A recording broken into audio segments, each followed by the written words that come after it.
नमस्कार साथियों, daily current affair class में आप सबका स्वागत है। आज हम देखेंगे उन घटनाओं को जो आने वाले एग्जामों को लेकर काफ़ी महत्वपूर्ण साबित होगा। तो चलिए हम लोग चलते हैं अपने क्वेश्चन की तरफ और देखते हैं क्या रहा है खास। आशा करते हैं आप लोग यूपीएससी का सीएससी का फॉर्म भर लिए होंगे। नहीं भरे हैं तो भर लीजिए, डेट भर चुका है। तो चलते हैं हम लोग क्वेश्चन की तरफ और देखते हैं क्या रहा है महत्वपूर्ण। देखिए, दिल्ली की नई नियुक्त मुख्यमंत्री रेखा गुप्ता। देखिए, दिल्ली में अब नया मुख्यमंत्री आ गया, कौन है? तो रेखा गुप्ता जी बने हैं। के बारे में निम्नलिखित कथन पर विचार करें। पूछ रहा है कि दिल्ली के मुख्यमंत्री रेखा गुप्ता जी के विषय में विचार करने के लिए। तो ये विचार करते हैं क्या रहा है खास। वह दिल्ली की पहली महिला मुख्यमंत्री बनी है। एकदम नहीं, यह दिल्ली की चौथी महिला मुख्यमंत्री है। 3 कौन कौन है?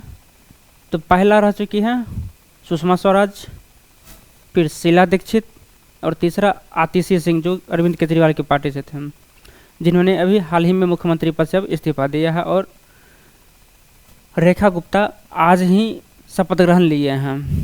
इसका सही आंसर रेखा गुप्ता जो अभी दिल्ली के मुख्यमंत्री हैं। दूसरा स्टेटमेंट देख लेते हैं। वह पहले से 3 बार नगर पार्षद रह चुकी हैं। ये बिल्कुल सही बात है, यह पहले से 3 बार नगर पार्षद रह चुकी है और साथ ही यह मेयर भी रह चुकी है दिल्ली का। तीसरा स्टेटमेंट, दिल्ली विधानसभा चुनाव में भाजपा ने 70 में से 48 सीटें जीती। ये भी बिल्कुल सही है। दिल्ली में जो चुनाव हुआ इसमें 70 सीट हैं, जिसमें भाजपा यानी बीजेपी ने 48 सीटें बहुमत प्राप्त की है, जो कि काफ़ी अच्छा खासा सीट माना जाता है। तो इसका सही आंसर हो जाएगा 1 और 2, एकदम नहीं। 2 और 3 बिल्कुल, इसका सही आंसर हो जाएगा ऑप्शन बी 2 और 3। नेक्स्ट,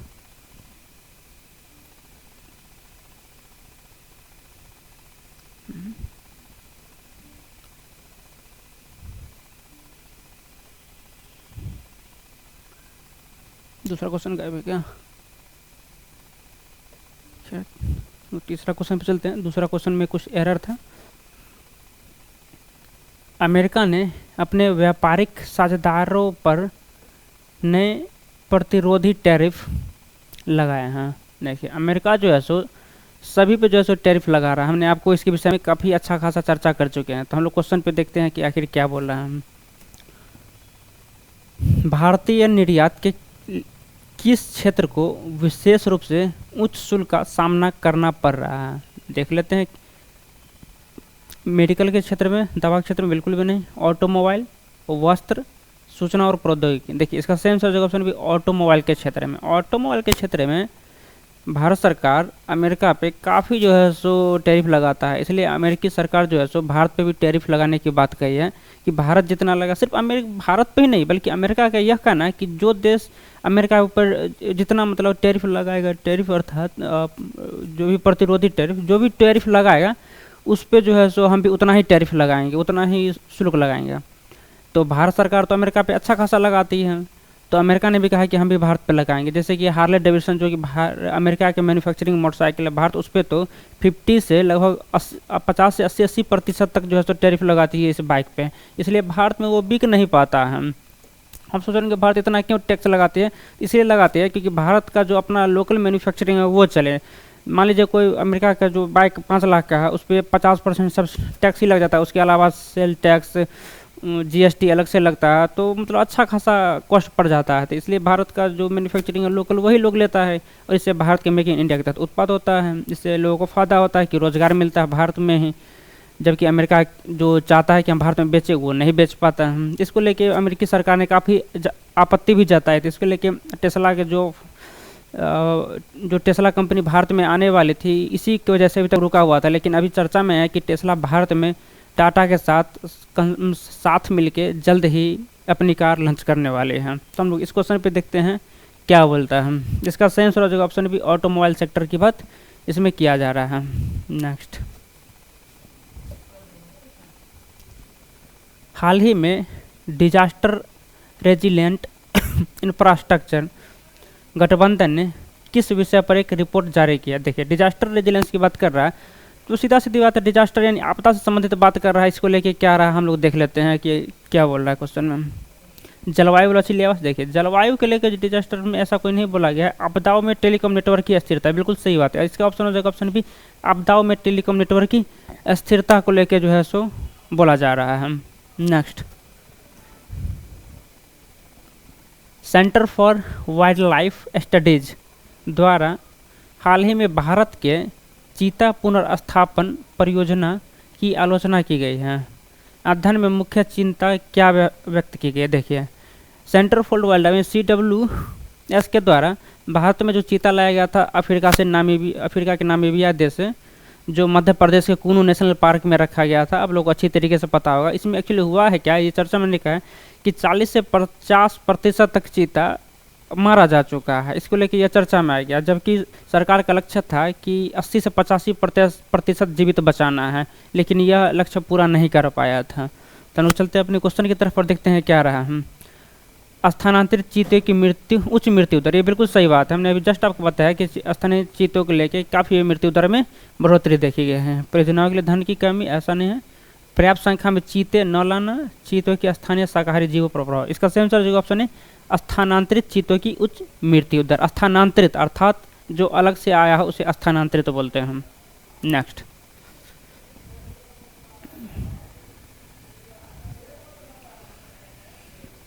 उत्तराखंड में हाल ही में लागू भू कानून का उद्देश्य क्या है? देखिए, उत्तराखंड जो है सो अभी भू कानून को लागू किया है। आप सोच रहे हैं भू कानून क्यों लागू किया? इस प्रकार कहना है, उत्तराखंड में जो भी नगर निकाय में क्षेत्र में जो भी लोग ज़मीन खरीदते हैं, जो भी बाहर लोग से ज़मीन खरीदते हैं, उन पे जो है सो क्या होता था कि 250 वर्ग मीटर ज़्यादा खरीदने के अलाउ नहीं था उसको। लेकिन क्या करता था लोग, जो भी जाते थे, एक व्यक्ति 250 मीटर खरीद सकता था, वर्ग स्क्वायर मीटर की बात है।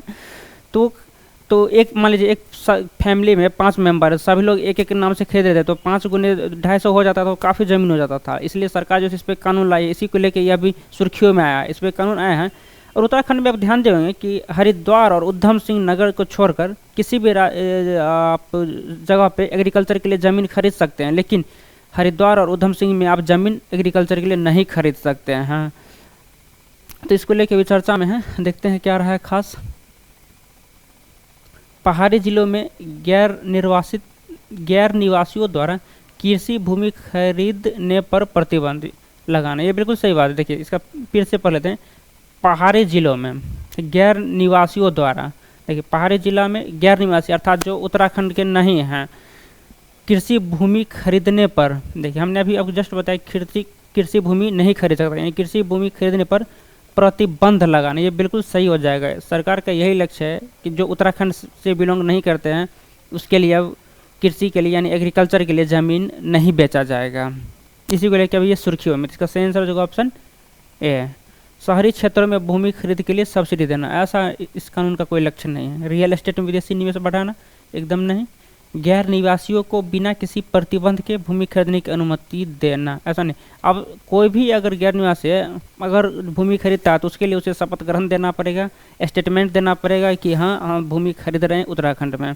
अब उस पर लेकर काफ़ी कड़ा कानून बन गया है उत्तराखंड सरकार के द्वारा। नेक्स्ट,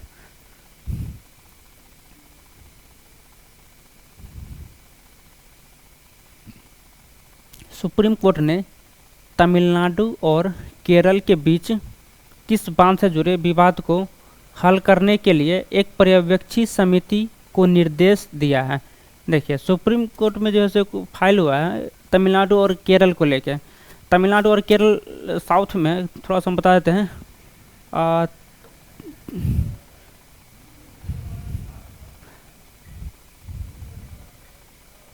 देखिए, यहाँ पे केरला है और यहाँ पे तमिलनाडु है, तो इस जगह पे एक डैम है, इसको लेकर जैसा भी काफ़ी विवाद में है।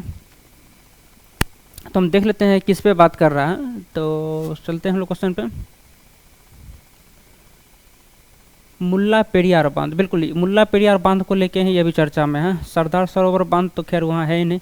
टिहरी बांध, हीराकुंड बांध, तो इसका सेम सर जगह ऑप्शन है मुल्ला पेरियार बांध को लेके केरल और तमिलनाडु में विवाद छाया हुआ है। नेक्स्ट, और यह विवाद आज का नहीं है, यह विवाद बहुत पुराना चल रहा है, लेकिन इस पर अभी कोई निर्णय नहीं लिया गया है। भारत म्यांमार सीमा संकट क्यों बढ़ रहा है? देखिए, भारत म्यांमार सीमा संकट क्यों बढ़ रहा है, इस क्वेश्चन में पूछा जा रहा है। देखिए, एक्चुअली हो क्या रहा है कि म्यांमार एक अशांत देश, आप सोच रहे हैं कि अशांत देश भी कोई होता है क्या? जी हाँ बिल्कुल। कैसे? म्यांमार में वहाँ पे सैन्य शासन चलता है। क्या वहाँ लोकतांत्रिक शासन नहीं है? एकदम नहीं है। वहाँ पे लोकतांत्रिक शासन था लेकिन उसका तख्ता पलट कर दिया गया, वहाँ पे एक सैन्य शासन हो गया है। और सैन्य शासन में वहाँ पे जो भी सैन्य है वहाँ पे जो है सो अपना सरकार चलाते हैं। उसमें होता है क्या कि सैन्य जो सरकार चलाते हैं माओवादियों के द्वारा चलाया जाता है। वो अपनी जनता को काफ़ी परेशान कर रहा है। वहाँ के लोग जो है सो भारत में मतलब म्यांमार से निकल के भारत में प्रवेश कर जाते हैं, नॉर्थ ईस्ट में घुस के। तो इसके लेके यह क्वेश्चन भी विवाद में आ गया था। हम लोग देख लेते हैं क्या रहा है। तस्करी की गतिविधियों में वृद्धि।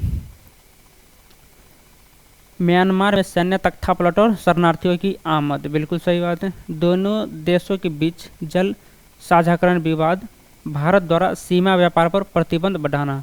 देखिए इसका सेम सही ऑप्शन भी म्यांमार में सैन्य तख्तापलट और शरणार्थियों की आना, ये इसका सही आंसर हो जाएगा।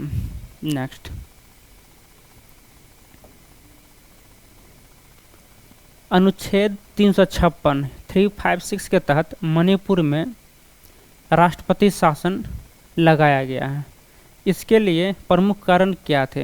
देखिए राष्ट्रपति शासन जो है सो 356 के तहत लगाया जाता है किसी राज्य में, और वहीं 360 के तहत फाइनेंशियल आपातकालीन लगाया जाता है, यानी वित्तीय आपातकाल 360 के तहत लगाया जाता है, जबकि 352 के तहत इमरजेंसी लगाई जाती है। लेकिन पूछ रहा है राज्य में 356 के तहत लगाया जाता है, लेकिन लगाने से पहले राज्यपाल की अनुमति लेना जरूरी होता है। राज्यपाल की सिफारिश पे ही किसी राज्य में आपातकाल लगाया जाता है। आप सोच रहे हैं कि मणिपुर में आखिर क्यों लगाया गया है? वहाँ पे एक्चुअली हो क्या रहा है, कुकी और मैती दो कम्युनिटी को लेके विवाद छा गया था।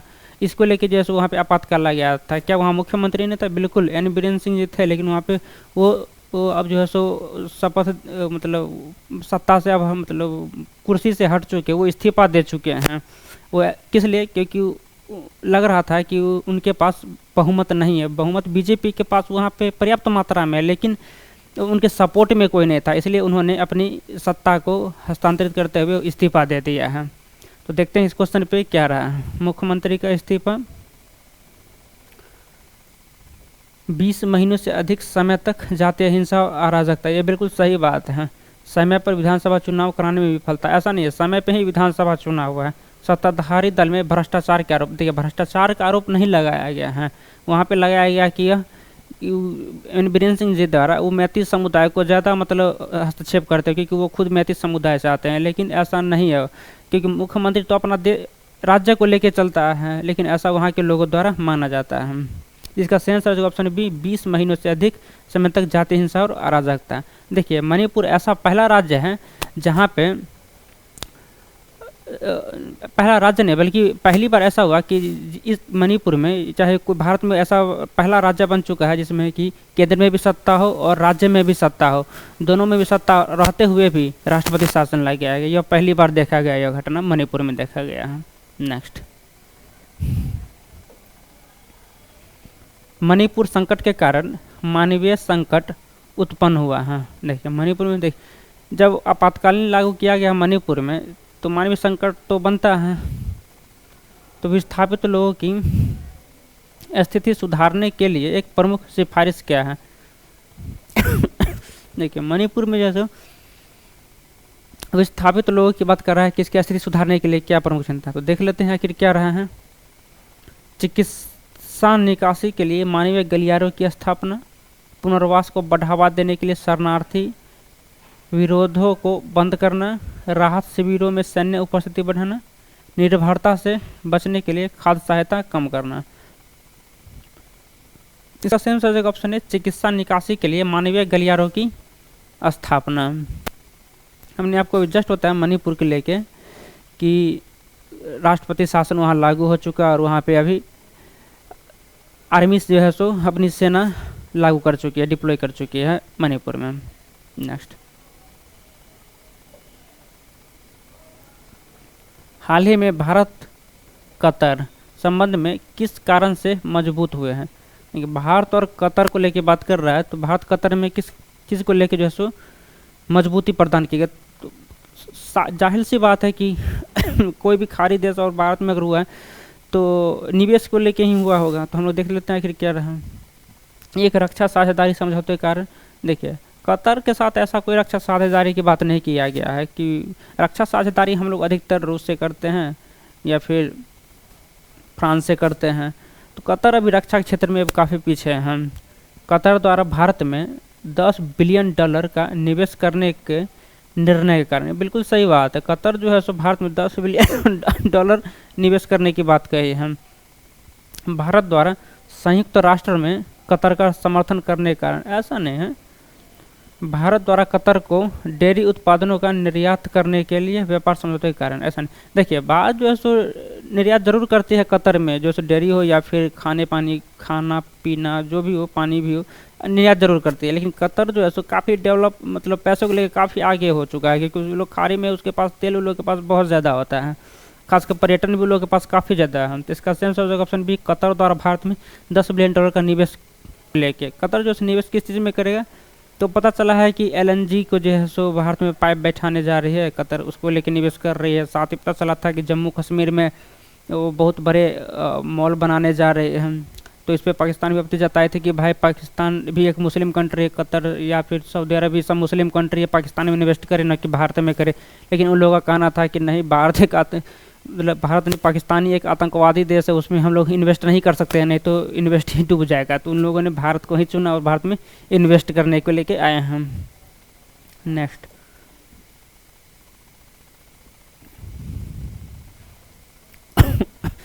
अमेरिकी विदेश मंत्री मार्को रूबियो, ध्यान दीजिएगा, अमेरिका के विदेश मंत्री मार्को रूबियो हैं और रूसी विदेश मंत्री सरगई लावरोव। देखिए, बहुत बड़ी बात है कि इसको ध्यान रखिएगा कि विदेश मंत्री की बात कर रहा है, खासकर रूसी सरगई लावरोव के नेतृत्व में अमेरिकी रूस कूटनीति वार्ता का उद्देश्य क्या है। देखिए, अभी हाल ही में कल परसों की बात है कि अमेरिका और रूस जो है सो एक टेबल टॉक की है विदेश मंत्री को लेकर के। अब किस लिए किया गया है, तो रूस यूक्रेन जो वार चल रहा है इसको लेकर शांति वार्ता को लेकर किया गया है। तो वही यूक्रेन द्वारा आपत्ति जताई गई है कि टेबल टॉक में यूक्रेन को बुलाया ही नहीं गया। इसको लेके यूक्रेन के राष्ट्रपति वोलोदिमीर जेलेंस्की जो है सो आपत्ति जताई है। साथ ही जो है सो फ्रांस भी जो है सो आपत्ति जताई है कि यूरोप से किसी को नहीं टेबल टॉक पे बुलाया गया है। लेकिन हम लोग इस क्वेश्चन पे चलते हैं, आखिर क्या रहा है। फ्रांस का कहना था कि हम लोग भी तो यूक्रेन का साथ देते आए हैं रूस को पीछा करने में, लेकिन हम लोग को क्यों नहीं बुलाया गया। तो इसको लेके जो है सो फ्रांस के द्वारा एक इमरजेंसी मीटिंग बुलाई गए थे। तो हम लोग इस क्वेश्चन को देख लेते हैं आखिर क्या रहा है। उच्च स्तरीय वार्ता के माध्यम से यूक्रेन युद्ध समाप्त करना है, बिल्कुल सही बात है। इस टेबल टॉक का मतलब यही था कि रूस यूक्रेन युद्ध को कैसे समाप्त किया जाए, खासकर यही लक्ष्य था। आप सोच रहे होंगे कि फिर कब ये युद्ध समाप्त होने की उम्मीद है। अब लग रहा है कि जल्दी से हो जाएगा, क्योंकि यूक्रेन को फंडिंग देना अमेरिका ने बंद कर दिया है। अमेरिका का कहना है कि यूक्रेन फालतू में पैसा बर्बाद कर रहा है, इसमें हम लोग फंडिंग नहीं करेंगे। हाँ, उस पर अमेरिका ने तो यहाँ तक कह दिया है कि यूक्रेन में जो भी संसाधन है, संसाधन का 50% उपयोग अब अमेरिकी सरकार ही करेगा, क्योंकि अमेरिका जो है सो यूक्रेन में बहुत ज़्यादा इन्वेस्ट कर चुकी है। जब तक इन्वेस्ट है तब तक अमेरिका जो है सो अब यूक्रेन का 50% संपत्ति का उपयोग अब अमेरिकी सरकार करेगा। वहीं रूस का कहना है कि अब जो भी हम लोग ने खर्चा किया है यूक्रेन में, जो उन्होंने जगह ज़पोरिजिया या फिर एक जो और जगह है जो कब्जा कर लें, वो अब रूस के पास ही रहेगा। तो हम लोग अपने क्वेश्चन की तरफ चलते हैं। इसका सेम जगह ऑप्शन है उच्च स्तरीय वार्ता के माध्यम से यूक्रेन युद्ध समाप्त करना है। रूस में नाटो की उपस्थिति स्थापित करना। देखिए, रूस तो नाटो के खिलाफ पहले से ही था, इसी को लेकर तो यूक्रेन को तो पीटा ही गया है कि यूक्रेन नाटो के बनने के चक्कर में था। तो ये ऑप्शन बिल्कुल भी नहीं होगा। अमेरिका रूस संयुक्त सैन्य अभ्यास शुरुआत करना एकदम नहीं है, इसको लेकर अभी तक कोई मध्यस्थता नहीं है। रूस पर अमेरिकी आर्थिक प्रतिबंधों का विस्तार करना है एकदम नहीं। प्रतिबंध तो ऑलरेडी वो सैंक्शन तो काफ़ी खेल रहा है, बहुत ज़्यादा प्रतिबंध तो लगा ही चुका है। अब वो प्रतिबंध कुछ बचा ही नहीं है जो प्रतिबंध लगा सके। इसका सेम सर्वजग ऑप्शन है उच्च स्तरीय वार्ता के माध्यम से यूक्रेन युद्ध समाप्त करना है। नेक्स्ट,